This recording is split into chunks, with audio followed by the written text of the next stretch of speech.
Hey guys, welcome back to another episode of the Music Den. I'm your host, Armando Venditti. Hoping you guys are having a good day. I want to welcome you all back to another segment of Ranking the Albums. Now, seeing as how I did a live album spotlight on Bruce Springsteen and the No Nukes concert, I thought it was only fitting that I continue the focus on Bruce Springsteen and do a ranking the albums on his catalog. There's a bit of a hitch though. Bruce Springsteen has 21 albums in his catalog. 21. So to make it easier for both you in watching and for me in doing a ranking the albums on Springsteen, I thought it was best to split this up into two segments. So in part one, I'm going to be covering albums 21 through 11. And in part two, I'm going to obviously be doing albums 10 through 1. It's going to be a bumpy ride, but please stay with me. It's going to be fun. Now, a bit about Bruce Springsteen. Born on September 23rd, 1949 in Long Branch, New Jersey. Springsteen has always been uh, looked at for the longest time, ever since I was a kid, as one of the best songwriters in American rock. He has been labeled Americana, Heartland rock. He's also done albums of folk music. And in these albums of folk music, he's also used a bit of a country flavor to these albums. But he has always done musically whatever the hell he's wanted to do. And he's managed to keep going, keep pushing forward, uh, being very original, and above all else, to keep his integrity in what he was doing with his music. He has dealt with issues with regards to owning his own publishing, which any artist out there will tell you that if you can own your own publishing, Prince would have said the same thing. You are ahead of the game. Springsteen has also had issues with management in the 70s. There was a time there between uh, Born to Run, I believe it was, and Darkness on the Edge of Town, where he was in court fighting with his management, and also at the same time to get his publishing in his own name back, switched back to him. So he has had issues in the past, but he has come through. And again, he has been releasing albums over the years. I'd almost say at a somewhat regular pace. His most recent album came out in 2022. So again, we're going to be looking at the catalog of Bruce Springsteen, and we are going to be starting part one, kicking off with number 21, and that is Only the Strong Survive.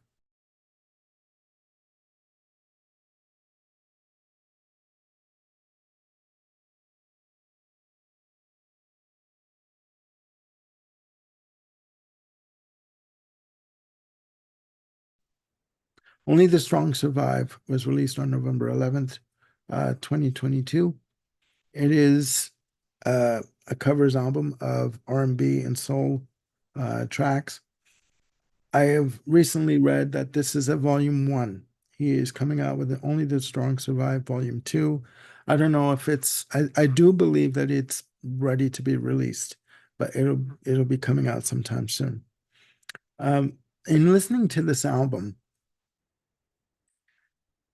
as much as I love Springsteen, I gotta say it's not clicking with me yet.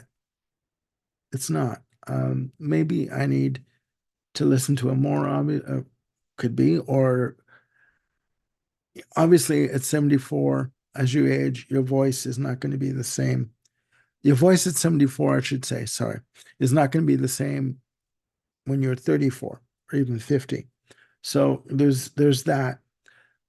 He does a cover of the Commodore's Night Shift, which is good. It's pretty much faithful to the original production. Other songs to note are Soul Days and the title track, Only the Strong Survive. But again, when you do these lists, these albums have to go somewhere. And when you have a catalog that's got 21 albums to cover, but Jesus, Murphy, right? It's a lot to go through. So that is number 21. Coming in at number 20 is Devils and Dust.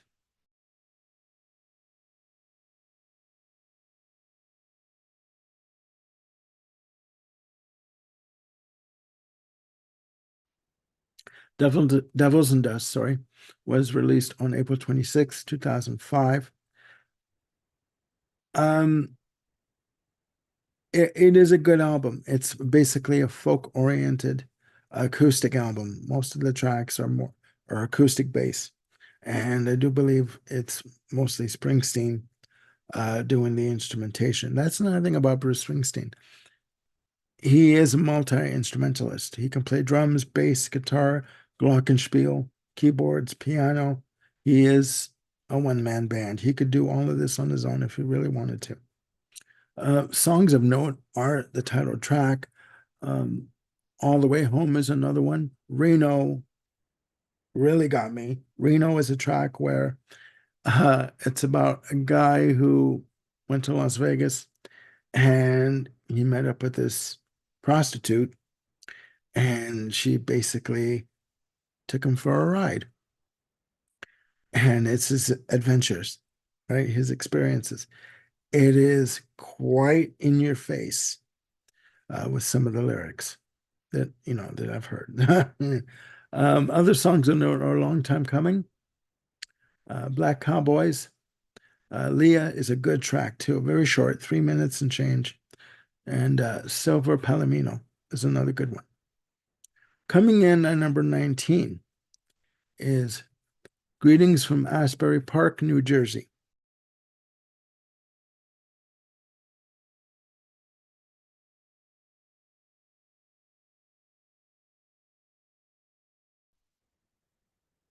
Released January 5th, 1973. This is the first of two albums that were released by Springsteen in 1973. His debut release, featuring the track Blind by the Light. Now, for those of you who are mostly familiar with the Man for Man version, this is a more stripped down, more slow version of the track. I literally had, I've known of, I know that Springsteen, I've known that Springsteen's done the original since the beginning. Uh, but listening to it again, I didn't realize uh the the song itself in terms of the arrangement. But I gotta say I do prefer the Man for Man version. So on here you have Blinded by the Light. That's a good track. Growing Up is another fantastic song. And he also does a great live version of Growing Up. Uh, Mary Queen of Arkansas is another good track. For You, The Angel, It's Hard to Be a Saint in the City is another fantastic song. Again, this is Springsteen's first release. Do many artists hit it out of the park on their first release? Very few, very few. Uh, a good attempt, and he would keep pushing. So, coming in at number 18 is The Wild, the Innocent, and the E Street Shuffle.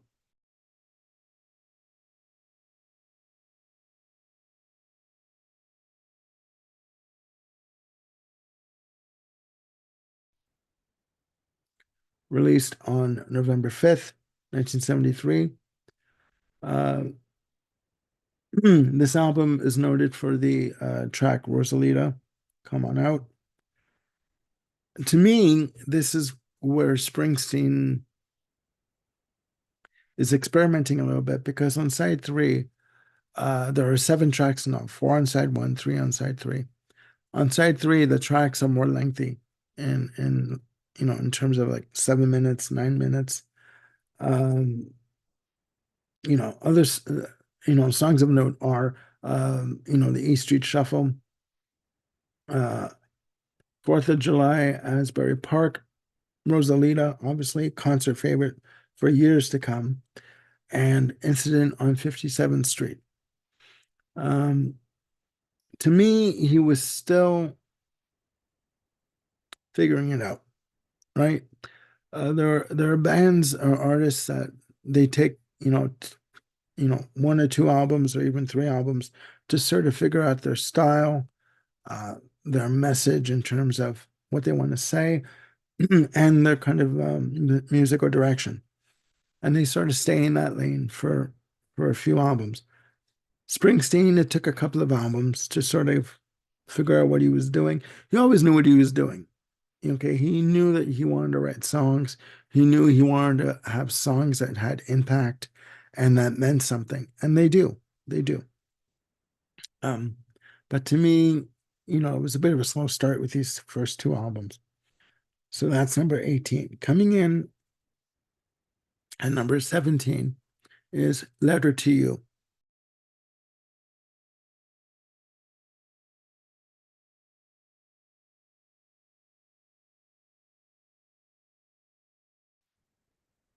released October 23rd, 2020. This album is a very personal album.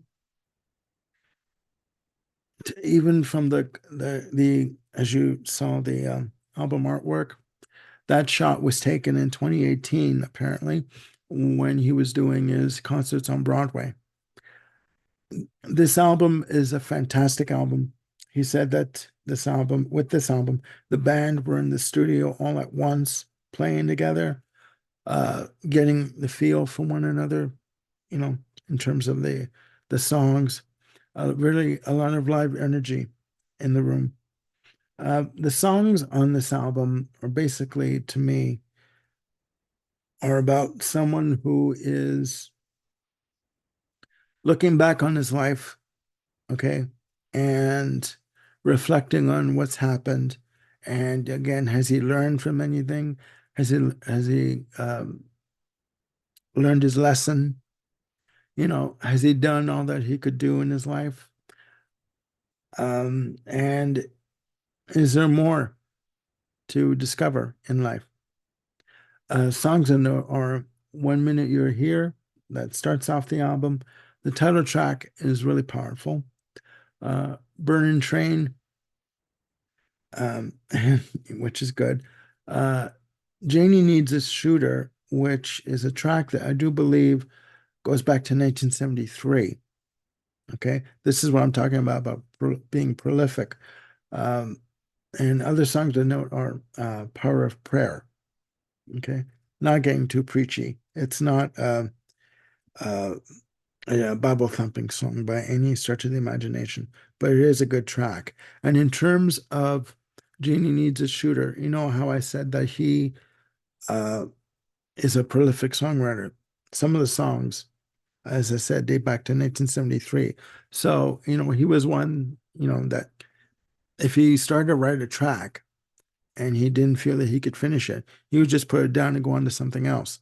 And in this case, from 1973, good Lord, right? He finally finished it. That's number 17. Coming in at number 16 is We Shall Overcome.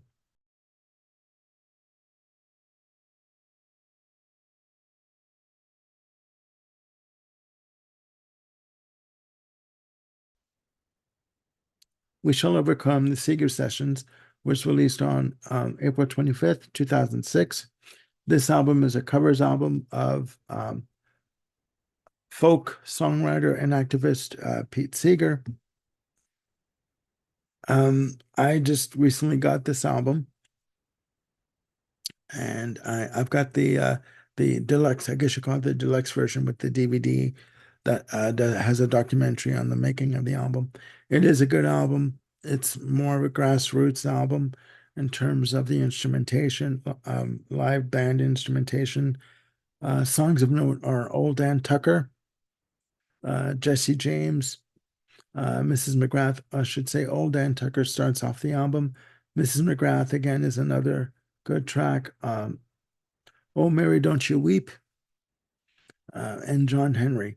A lot of these songs were made famous by Pete Seeger. They are listed under traditional, meaning that the songwriting credit goes up for public domain after a certain amount of years in terms of the publishing as well. It's a good album. It's going to have to grow on me a little more, but it is a good album. That's number 16. Coming in at number 15 is Lucky Town.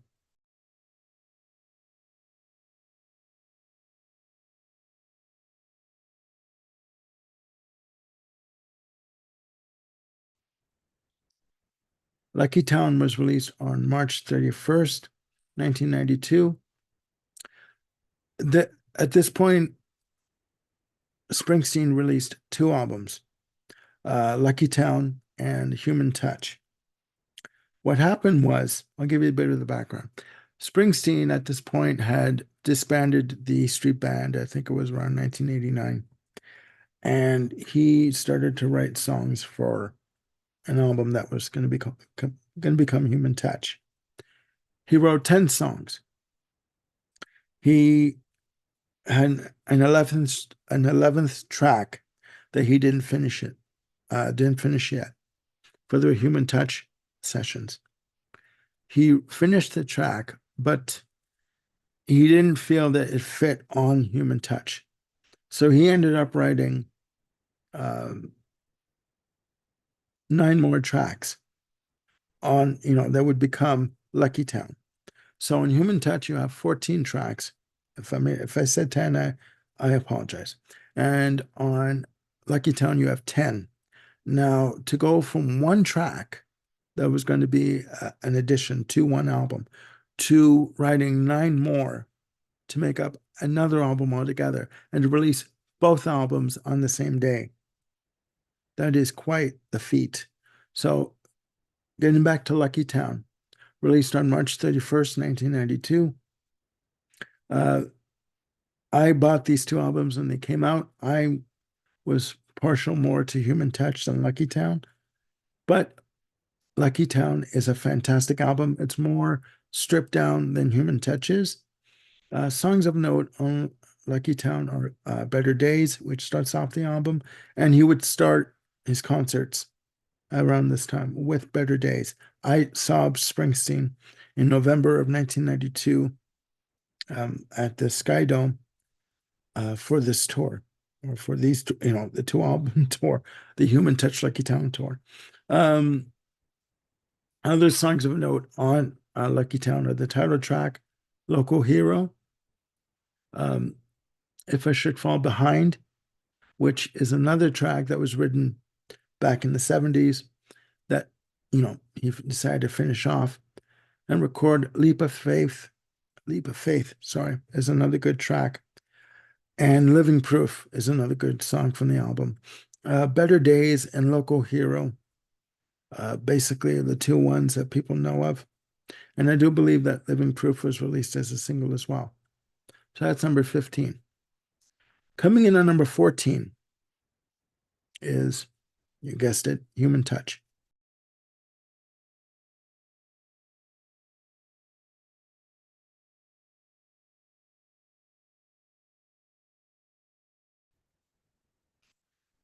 Human Touch had more exposure on Much Music, on rock radio. The title track was all over Much Music in the 90s, and in 92, I should say, when it came out.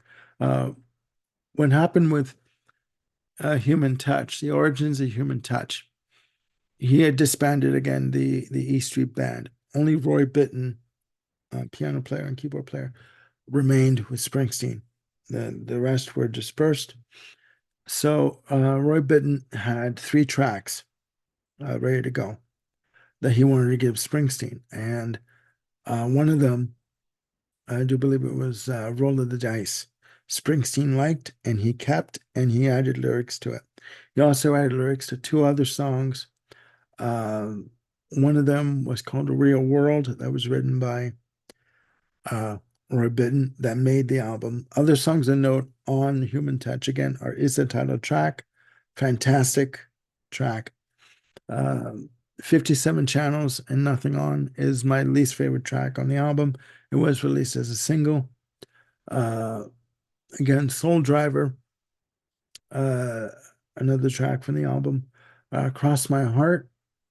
And the final track on the album, Pony Boy, which to me is a duet between Bruce and his wife, Patty. She's co-lead vocals on the track. Very late, stripped down track as compared to the rest of the album. Other musicians that appeared on Human Touch were Jeff Porcaro, on drums from Toto. And Springsteen actually asked Picaro to join him on tour for the Human Touch Lucky Town tour. But Picaro was committed to Toto, so he couldn't go. But I thought that was an interesting note. Also, Randy Jackson is on bass on this album. Um, Fantastic album. And it did make an impact, you know, in terms of rock radio and in terms of video music channels. Coming in at number 13 is The Ghost of Tom Jod,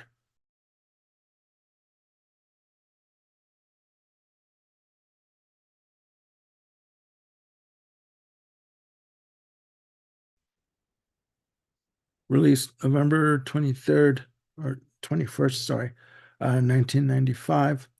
The Ghost of Tom Jod is another folk oriented album, very laid back, very stripped down, very subdued. The character of Tom Jod was featured in the John Steinbeck novel, The Grapes of Wrath. Uh, Songs of note on this album are the title track, Straight Time, Highway 29, Youngstown. Um, the Line is another good track. This album is a good album. Um,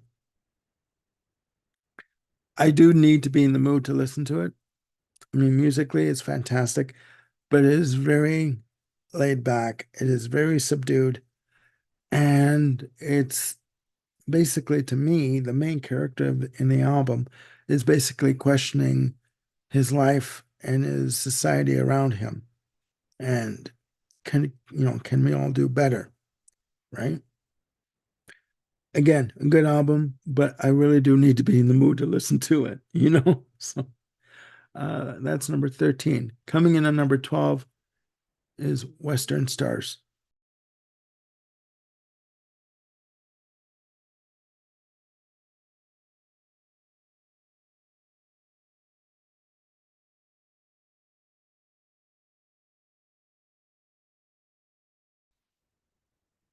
Western Stars was released on June 14th, 2019.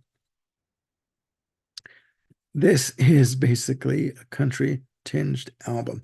Very laid back, very stripped down production. As you can see from the album artwork, you have the horse bucking midair and the back cover with Springsteen with the truck standing, leaning against the, front of the truck, cowboy hat on, very country flavored album. Fantastic though. And again, it's basically about someone who is looking back on his life and reflecting a lot. A lot of his albums in, the later part of his career have, with the exception of Only the Strong Survive, have been about reflecting on your life and what you've done and what you have yet to do. And again, have you done all that you can do in your life? Or can you do more? You know? And also, not always focusing on possessions to bring you happiness, uh, and finding your own happiness in different ways. Songs of note on this album are Hitchhiking, which starts off the album, Hello Sunshine.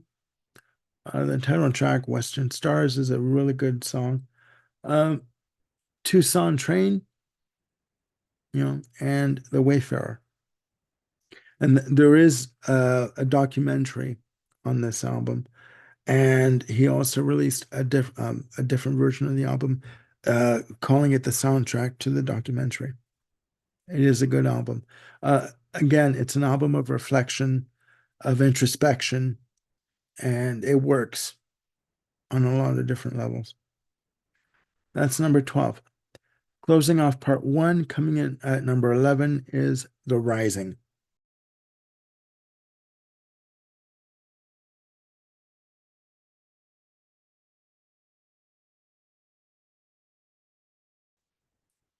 The Rising, released on July 30th, 2002. His reunion with the E Street Band.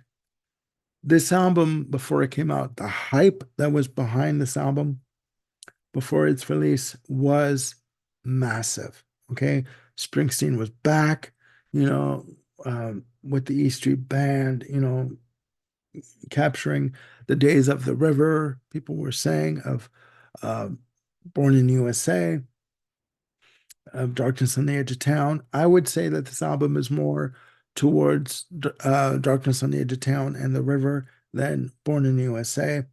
Uh, it is a good album, released as a double vinyl album, clocking in at a mammoth 72 minutes plus.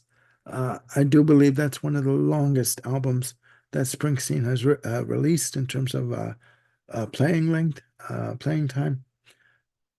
Just amazing. Very heartfelt album. A lot of the songs on this album were a reaction to 9/11. Okay. Album starts off with one of the singles, Lonesome Day, right? Just beautiful, beautiful. Into the Fire is next. Great album track. The title track, The Rising, Waiting on a Sunny Day, Nothing Man is another good track. Counting on a Miracle, you know, is another good one. Empty Sky is another track that, for me, focuses specifically on 9/11 and the terrorist attacks in New York and Washington. And it's very poignant, very sad, but beautiful all the same. Worlds Apart is next. It's one of the more eclectic tracks on the album, almost featuring what I can hear as drum loops and Middle Eastern instrumentation and influence on the track. Again, it's influenced by the 9/11 attacks. Let's Be Friends is another good track. Further on down the road. And another good track is The Fuse. This album, again, was hailed as being a return of the E Street Band. And it's good. It is really good. Is it the same as, The River and, Darkness on the Edge of Town? No. And you know what? I don't think it was meant to be. I really don't think it was meant to be. Springsteen is not one that repeats himself musically at all. So, he may write in a certain vein, a certain path, but lyrically and in terms of arrangements, he does different stuff. Like, he doesn't repeat himself. He's always striving to do something different and original. So that's it, guys. Part one of my ranking the albums for Bruce Springsteen. We covered numbers 21 through 11. And in part two, I'm going to be covering numbers 10 through 1. So please stay tuned for that. Hope you guys are having a great day and that you're looking after yourselves and one another. Please click like and hit subscribe and hit the notification bell to keep yourselves on top of any new content that I've got coming up.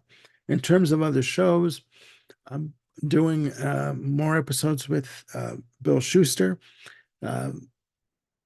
We are going to be covering our top 5 albums of the 1990s. We have years 1996 to 1999 to cover. We're also going to be doing our top 30 prog tracks. So that's going to be a mammoth show, 30 prog tracks. What did I get myself involved with? It'll be 3 segments, 10 tracks per segment. And we are going to be also doing an episode on Yes and Tales of Topographic Oceans with subtitled Triumph or Turd. That was Bill's idea for that title. So please stay tuned for all of that. We have a lot of stuff coming up here on the channel. Again, please look after yourselves and one another, and I will see you soon with another episode. Bye for now.